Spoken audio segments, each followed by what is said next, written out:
Hello, welcome to Aging Well in America. I'm Anne-Marie Gattari, your host.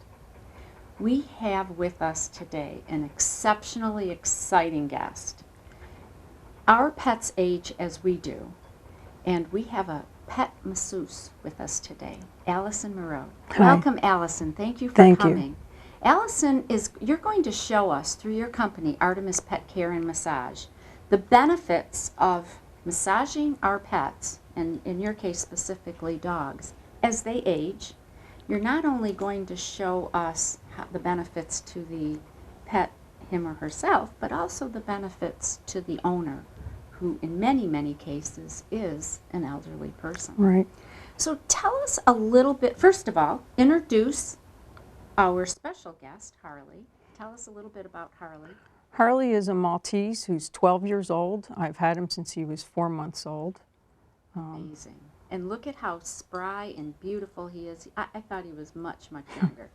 And you were saying the reason he looks so good is for diet and massage and exercise. Yeah. What kind of exercise does he get daily? Well, he during the summer months, he loves to swim. So he retrieves sharks in the water that he thinks he's saving, and he runs around the pool wildly. And then he gets walks, of course. Okay, very good. So tell us about pet massage. What is it, and what are some of the benefits? Well, pet massage is very similar to human massage, and it has very same benefits.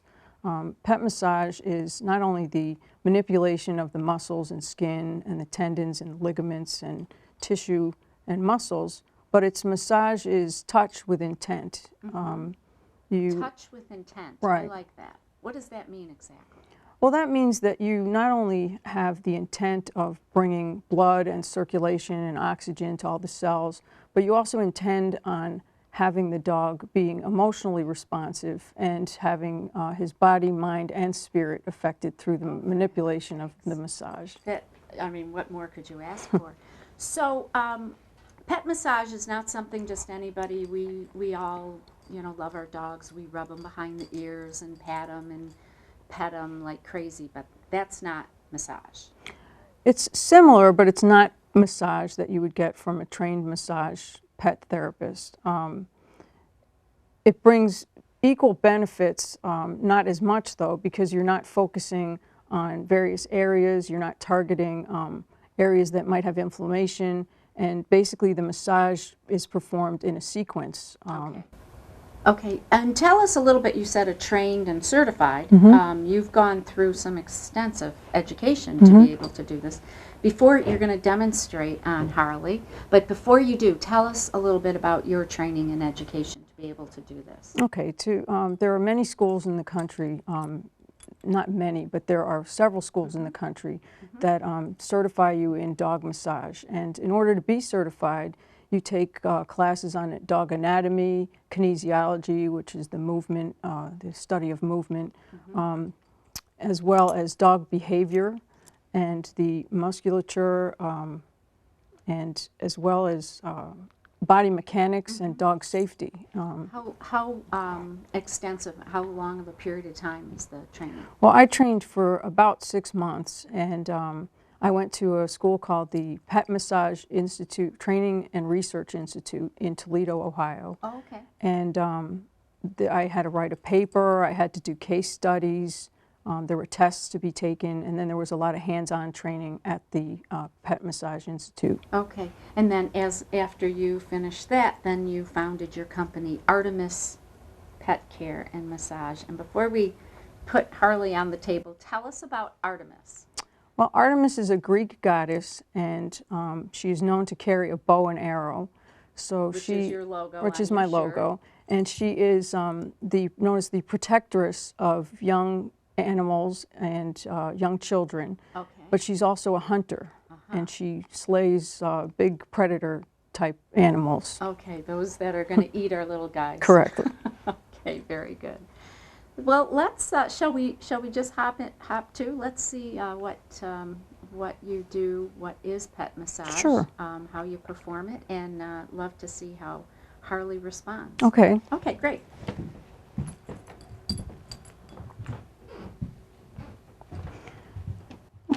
else. So tell us a little bit about the equipment. You've got your massage table. Right. And this is for dogs up to, you were saying earlier. Say 45, 50 pounds. Okay.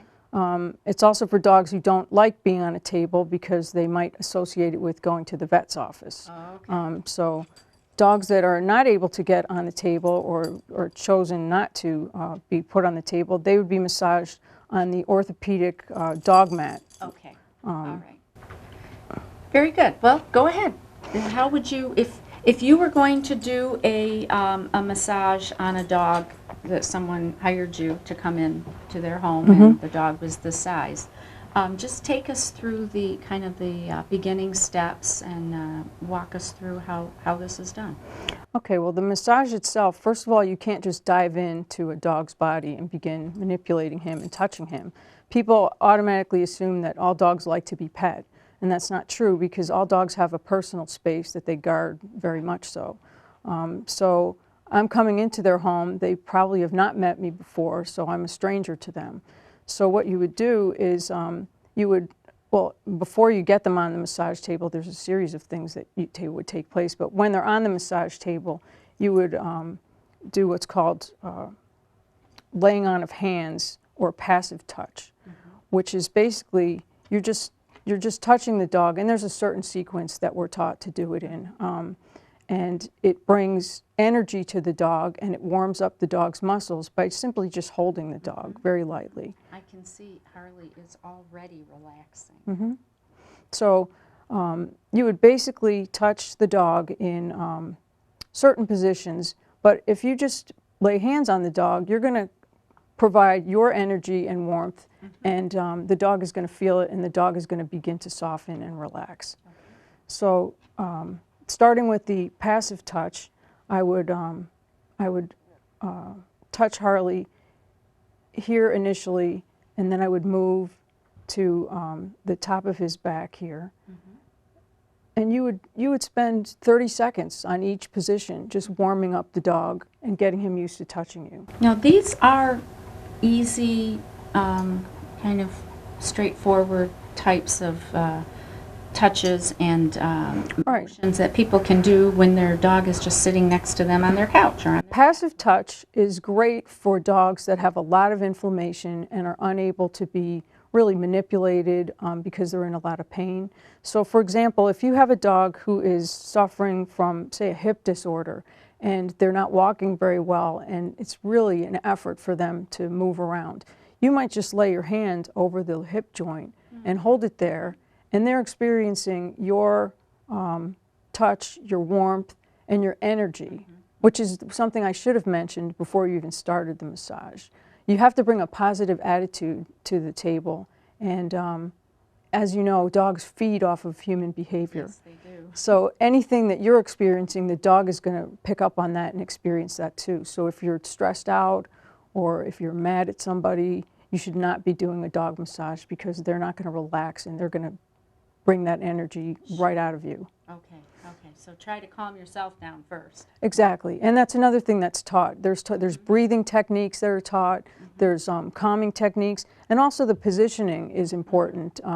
And that's why doing the massage on the table is ideal because you're able to not just work with your hands, but work with your whole body. Okay, all right. So you begin with the passive touch, and then there's a touch called effleurage, which is basically it's a petting sort of move, but it's more of a, you use it with the palmar aspect of your hand, and you just glide down. There's soothing gliding strokes. And during this phase of the massage, it's basically an assessment of the dog's body. Okay. You know, you're trying to find out, you can feel warm spots, which would indicate inflammation. You can feel cool spots, which would indicate that there's not enough blood being brought to the area. So you would just do, which a person can do at home, certainly. Keep your hands and your palms flat and just feel around the dog's body. And again, in a massage that is by a professional certified massage therapist, it would all be done in a particular order. But you're feeling for lumps, bumps, and a massage therapist might even find something that's owner did not previously know about, like a tumor, God forbid, or something of that sort. Okay. So you begin with effleurage, and you primarily want to keep one hand on the dog at all times to keep him grounded, which is he always feels the energy from you as you're doing the massage. And at any point that you take your hands away, he's like, well, what is she doing? Is she done? And so you want to maintain contact with the dog at all times. Okay. So it's not unlike a human massage, right? it's very Taught to similar. do the very same thing. Right. And a dog, one of the things that I want to mention when we're talking about getting the dog used to you, you actually have to get permission from the dog to do the massage. If the dog is not cooperative and he doesn't want to have anything to do with the massage, and he is, you know, he's jumping off the table, or he's just way too busy to partake in a massage, then you shouldn't choose to force the dog to do a massage. After all, it's supposed to be a good, soothing experience for the Right. dog. So after the effleurage, there's a maneuver, or a technique, I should say, called petrissage. And petrissage gets into the deep work of the massage itself. And there's basically you're manipulating your hands so that you are picking up skin. There's various forms of petrissage. There's picking up the skin. There's manipulation. There's something called skin rolling, which is sort of a technique where you would pick up the skin as you go along and kind of grab it with you as you're going up. And all along, you're bringing circulation, oxygenation, lymph is flowing through the body, and all of these techniques are meant to do a particular thing. So when you pick up the skin, though, you are now underneath the skin, Right, really getting to his body. right. Harley really loves when I do this. So you're picking up the skin, and that's why it's called skin rolling, which is this particular technique. Okay. And petrissage is manipulating the skin and the muscle in a fashion where you're just, again, it's not petting, it's more of a focused manipulation. I see that.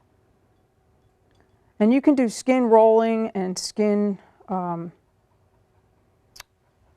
petrissage mostly on the area of the back of the neck where there's a lot of extra skin.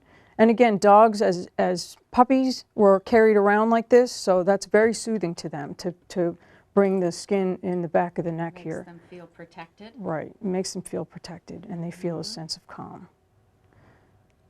You had mentioned to me earlier when we were speaking that a good indication of a dog kind of settling in and accepting is, number one, sitting like Harley is doing, but also yawning, which I just saw Harley do. Right. And what else? What are other...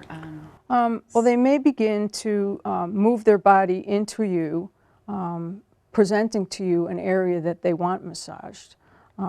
Harley, in particular, likes his back thighs massaged, and so he might be licking me. He might he might you to do more. he might encourage me to do more. But yawning, just signs that the dog is relaxing. When you do this, when you're in someone's home and you're doing it as part of your You're a good boy. your profession, do you speak or are you quiet? Actually, you speak softly to the dog so they feel comfortable, but the massage is done quietly. There shouldn't be any distractions around like other pets. There shouldn't be any food cooking or weird aromas. I don't wear any perfume or anything that would distract the dog because they might not like it. Sure. And the more that I'm focused on my breathing and my energy and what I'm doing, the more the dog is going to get out of Yeah. it. So any kind of conversation should be kept to a minimum. So when you're trying to show a client what he or she might be able to do with their own dog, you try to do that maybe before or after, or Right. just quietly throughout. Right, because you don't want to be having a conversation about Sure. something, So because we then you're wouldn't be doing what we're doing. right, we're disconnected from the dog at this point, because the dog feels that they're not part of the massage if they're not given the He full gets that attention. he's kind of an instructional tool right now, right? Right now, I think he does, yeah. Because you do a fair amount of this demonstrations, don't you? Yes. Yeah. I've done, and I will be doing some upcoming demonstrations at some local pet stores. Oh, wonderful. And I participated in the Mutt March for the Humane Society. I did some demonstrations there. Yeah. And I know you are very, very involved in the community. We've only got about 10 minutes left. Shall we sit? I'd like to get more about your background. Sure. And what you do in the community. And you also mentioned some other uses of pet massage that I think are really important and interesting for Right. our clientele. You're a good boy. First of all, massage therapy obviously makes a dog who is just in their normal life, it's got its benefits. But there are some very specific, again, these are terms that will be very familiar to our aging loved ones as we prepare to reach the end of our lives. Palliative care, hospice care for animals. You've been involved in that. Tell us, you told me a very heartwarming story just a minute ago before we started. Tell me about the hospice experience there.